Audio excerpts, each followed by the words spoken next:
Hello दीदी। हाँ जी ma'am, actually ना मेरी फ्रेंड की ना वेडिंग है, तो मुझे सबसे डिजाइनर पीस चाहिए, बहुत ज्यादा डिजाइनर। दिखा देती हूँ।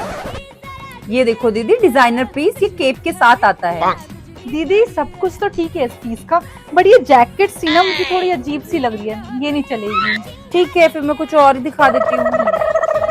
ये देखो दीदी, कितना सुंदर पीस है। इसका पल्लू देखो कितना डिजाइनर है। पीस तो सुंदर लग रहा है, बट इसका पल्लू ना बहुत ज्यादा लॉन्ग है, मुझे ऐसा नहीं चाहिए, मुझे कुछ डिजाइनर पीस चाहिए। ठीक है दीदी, मैं आपको दूसरा दिखा देती हूँ। हम्म। ये देखो दीदी, आजकल ये बहुत ज्यादा चल रहा है फिश कट स्टाइल में।